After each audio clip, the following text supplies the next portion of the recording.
Video के part 2 को शुरू करने से पहले हमें वीडियो का पार्ट 1 रिकैप कर लेना चाहिए।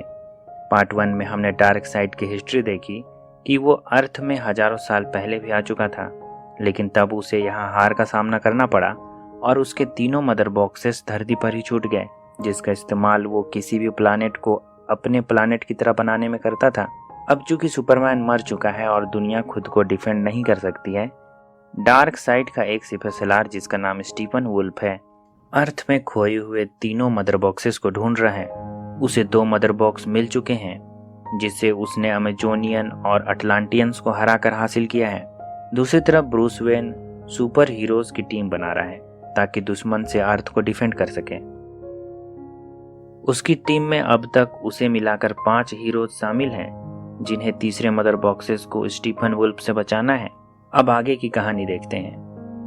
तीसरा मदर बॉक्स विक्टर स्टोन उर्फ साइबोर्ग के पास है। मदर बॉक्स की खासियतों के बारे में विक्टर स्टोन बाकी की टीम को बतलाता है। वो इस मदर बॉक्स की खूबियों के बारे में इसलिए जानता है क्योंकि उसके पिता ने इसी मदर बॉक्स की एनर्जी का इस्तेमाल करके उसे जिंदा रखा था और उसे साइबोर्ग में बदल दिया। वो बतलाता है कि मदर बॉक्स किसी भी पार्टिकल को रिस्टोर कर सकती है।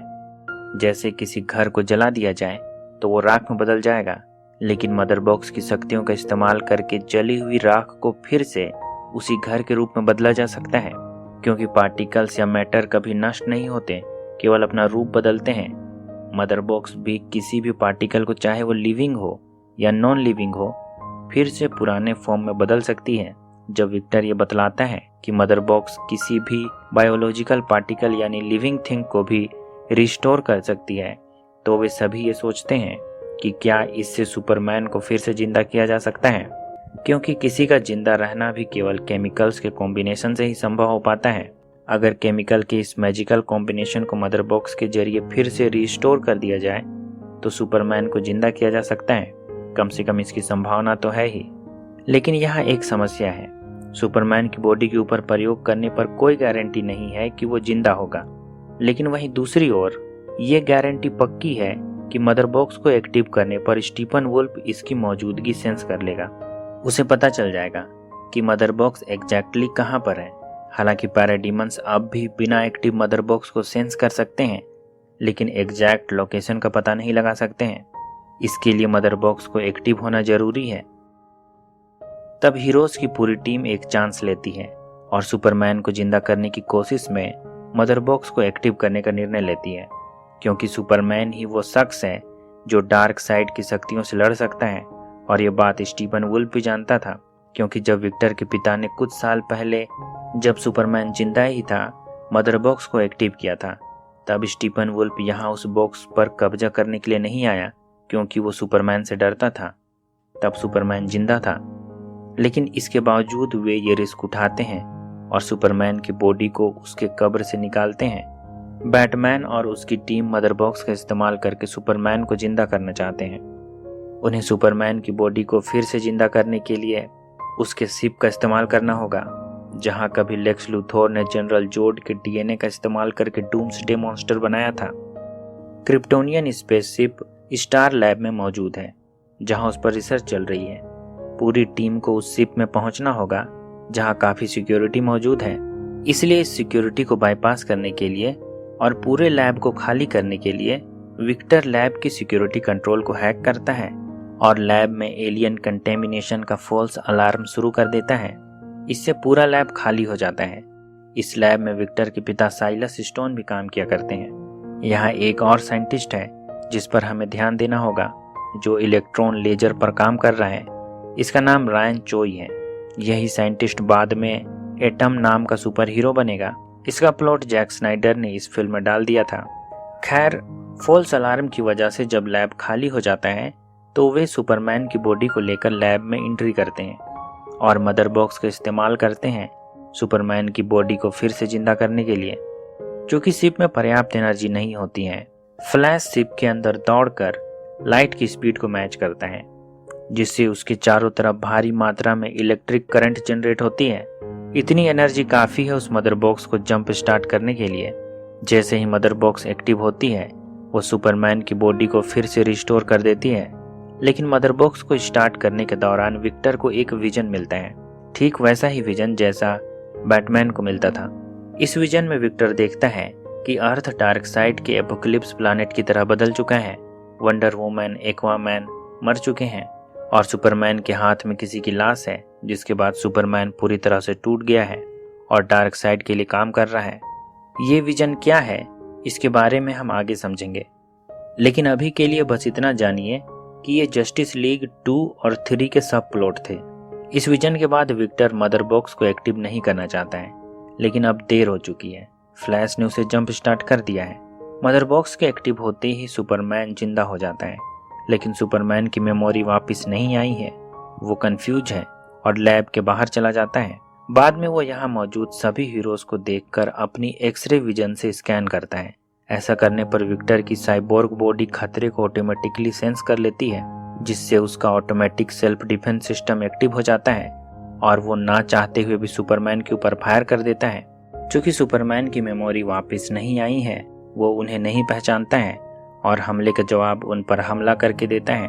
मजबूरन उन्हें सुपरमैन से लड़ना पड़ता है, जिसमें वे नाकामयाब होते हैं। सुपरमैन हर किसी को पीटता है। फ्लैश, एक्वामैन, वंडर वुमन, वो किसी को नहीं छोड़ता है। अब पिटने की बारी बैटमैन की है, लेकिन पहले वो उस पर अपने हीट विजन से हमला करता है। लेकिन इससे पहले कि वो बैटमैन को मार डालता, वहां लुइस लेन पहुंच जाती है। लुइस सुपरमैन की गर्लफ्रेंड है। लुइस मौके पर इसलिए मौजूद है क्योंकि वो हर दिन इसी टाइम पर सुपरमैन को फूल चढ़ाने के लिए उसके डेथ प्लेस पर आया करती थी। सुपरमैन का डेथ प्लेस वहीं पर है जहां पर वे अभी लड़ रहे हैं। यहीं पर डूम्सडे ने उसे मारा था। जब सुपरमैन लुइस को देखता है तो उसे रिकॉग्नाइज करता है, उसे पहचान लेता है क्योंकि वो उससे प्यार करता था। तब उसका ध्यान बैटमैन के बजाय लुइस पर चला जाता है और लुइस को लेकर वो वहां से उड़ जाता है। सुपरमैन के जाते ही वहां स्टीफन वुल्फ पहुंचता है, क्योंकि मदर बॉक्स के एक्टिव होने की वजह से उसे उसके एग्जैक्ट लोकेशन का पता चल चुका है। लेकिन लैब में मौजूद विक्टर के पिता उस मदर बॉक्स को न्यूट्रॉन लेजर के जरिए हीट करते हैं, ताकि अगर स्टीफन वुल्फ उसे ले भी जाए तो हीट सिग्नेचर के जरिए उसका लोकेशन ट्रैक किया जा सके। लेकिन ऐसा करने के दौरान विक्टर के पिता की मौत हो जाती है। बैटमैन एक्सेस हीट को ट्रैक कर सकता है।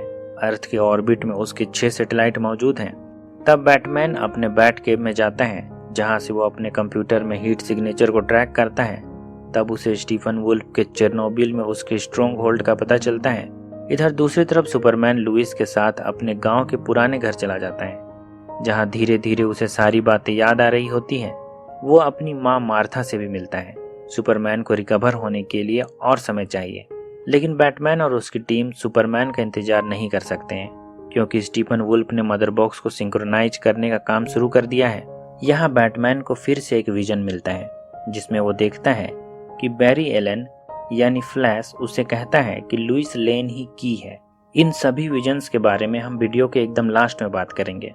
बैटमैन यहाँ अपने केव में एक कॉम्बैट शिप पर काम कर रहा था और ये ठीक अभी ही कंप्लीट हुआ है। वे सभी इस शिप में बैठकर चेरनोबिल की तरफ स्टीफन वुल्फ को रोकने के लिए बढ़ते हैं। दूसरी तरफ पूरी दुनिया उस मदर बॉक्स को आपस में सिंक होते और अर्थ को बदलते हुए महसूस कर सकती है। अब सुपरमैन को सब कुछ याद आ चुका है। वो सबसे पहले बैटमैन के केव जाता है, जहां अल्फ्रेड उसे सारी बातें बतलाता है कि उसके मरने के बाद क्या क्या हुआ है और बैटमैन और पूरी टीम कहां और क्यों गई है। तब तक इधर चेरनोबिल में एक्शन शुरू हो चुका है। बैटमैन अपने बैटलशिप का इस्तेमाल करते हुए चेरनोबिल प्लांट के ऊपर स्टीफन वुल्फ के द्वारा बनाए गए एनर्जी शील्ड को तोड़ता है और उसके अंदर घुसने में कामयाब हो जाता है। यहाँ बैटमैन के पास बैटमोबिल भी है, जिसका इस्तेमाल वो पैराडीमन्स को मारने में करता है। उसके बैटमोबिल में ऑटोमेटिक गैटलिन गन लगी हुई है, जिसमें हजारों राउंड गोलियां हैं। वो ये सारी गोलियां उन पैराडीमन्स में बरसाने लगता है। उसके व्हीकल में जितने हथियार हैं और जितने मिसाइल हैं, वो सब का इस्तेमाल करता है। पूरी टीम अब पैराडीमन्स के साथ यूनाइट होकर लड़ती है और उस मेन पावर प्लांट की तरफ तेजी से बढ़ती है, जहां स्टीफन वुल्फ उस मदर बॉक्स को सिंक्रोनाइज कर रहा है। फाइनली वे सारे पैराडीमन्स से लड़ते भिड़ते और एक दूसरे की मदद करते मेन पावर प्लांट तक पहुंच जाते हैं, जहां तीनों मदर बॉक्स मौजूद हैं। टीम का प्लान ये है कि जैसे ही वे मदर बॉक्स के पास पहुंचेंगे, वंडर वुमन और एक्वामैन स्टीफन वुल्फ से लड़ेंगे और उसका ध्यान भटकाएंगे, जबकि विक्टर मदर बॉक्स से खुद को कनेक्ट करेगा और फ्लैश प्लांट के चारों तरफ दौड़कर इतना इलेक्ट्रिक करंट पैदा करेगा जिससे कि विक्टर झटके के साथ उस मदर बॉक्स के अंदर घुस सके और मदर बॉक्स को सिंक होने से रोक सके। दूसरी तरफ बैटमैन फ्लैश को पैराडीमन से प्रोटेक्ट करेगा। तब फ्लैश चेर्नोबिल पावर प्लांट के चारों तरफ चक्कर लगाना शुरू करता है, लेकिन ये सब इतना आसान नहीं है। स्टीफन वुल्फ अपने मालिक का भरोसा फिर से जीतने के लिए किसी भी हद तक जा सकता है। उसे खुद की कोई परवाह नहीं है, वो बस अपनी वफादारी साबित करना चाहता है, इसलिए वो और भी अधिक खतरनाक और रूथलेस है।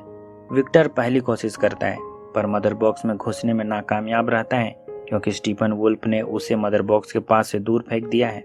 तब वंडर वुमन और एक्वामैन स्टीफन वुल्फ से लड़कर विक्टर को कवर देते हैं ताकि उसे इतना टाइम मिल सके कि वो मदर बॉक्स में घुस जाए। दूसरी तरफ फ्लैश चेर्नोबिल पावर प्लांट के चक्कर काटता है जिससे कि वो इतना चार्ज पैदा कर सके कि विक्टर को मदर बॉक्स में घुसने का पुश मिल सके। यहाँ बैटमैन पैराडीमन से लड़ता है ताकि फ्लैश को प्रोटेक्ट कर सके। वो सारे पैराडीमन से अकेले ही बाहर लड़ता है। इधर केवल वंडर वुमन और एक्वामैन स्टीफन वुल्फ को ज्यादा देर तक नहीं रोक पाते हैं और इससे पहले कि विक्टर उन मदर बॉक्सेस से खुद को कनेक्ट कर पाता, स्टीफन वुल्फ पीछे से विक्टर पर अपने हथियार से हमला करता है। विक्टर खुद को नहीं बचा सकता है क्योंकि वो मदर बॉक्स से जुड़ चुका है और असहाय स्थिति में है। लेकिन इससे पहले कि वो विक्टर को मार पाता, वहां सुपरमैन पहुंच जाता है और विक्टर पर किए गए हमले को खुद के शरीर पर ले लेता है। इसके बाद वो चुटकियों में स्टीफन वुल्फ के हथियार को नष्ट कर देता है।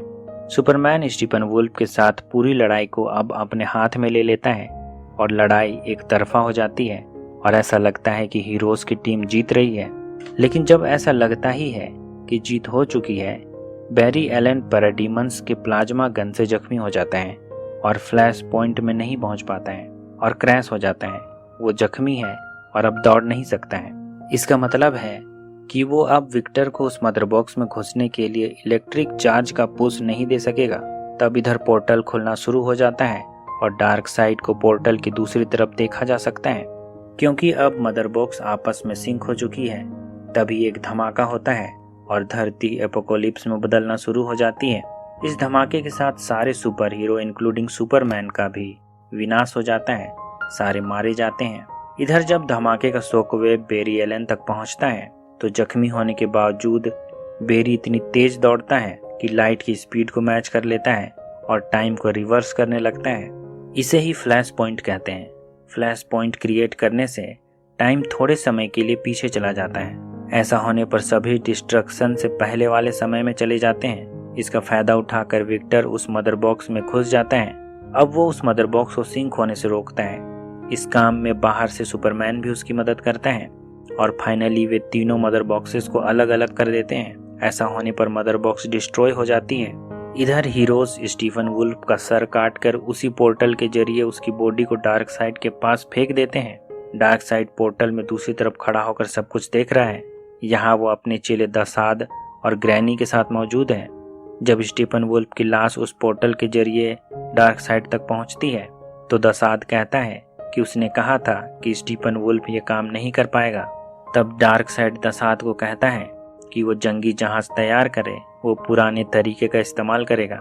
इसका मतलब है कि डार्क साइड अब खुद एंटी लाइफ की तलाश में अर्थ आने वाला है क्योंकि इसी एंटी लाइफ की तलाश उसने हजारों सालों से की है और लाखों प्लैनेट्स को बर्बाद किया है। वो किसी भी कीमत पर एंटी लाइफ हथियाना चाहता है, लेकिन कम से कम अभी के लिए अर्थ सुरक्षित है। इधर अब दिखाया जाता है कि लेक्स लूथोर आर्खम असाइलम से भाग गया है। बाद में उसे डेथ स्ट्रोक के साथ दिखाया जाता है। डेथ स्ट्रोक कहता है कि वो उसके लिए फ्री में बैटमैन को मारना चाहता है क्योंकि उसके हिसाब से उसके बेटे की मौत के लिए बैटमैन जिम्मेदार है। तब लेक्स लूथोर उसे एक सीक्रेट बतलाता है कि ब्रूस वेन ही बैटमैन है। ये आने वाली बैटमैन फिल्म का सेटअप था। इसके बाद हमें बैटमैन का विजन फिर से दिखता है जिसमें अर्थ में पैराडीमन्स भरे हुए हैं।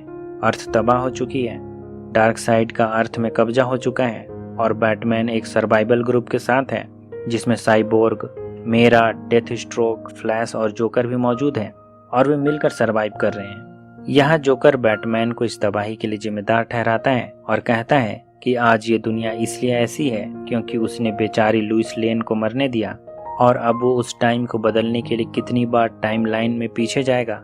उसने ना जाने कितने ही टाइमलाइन को तबाह किया है।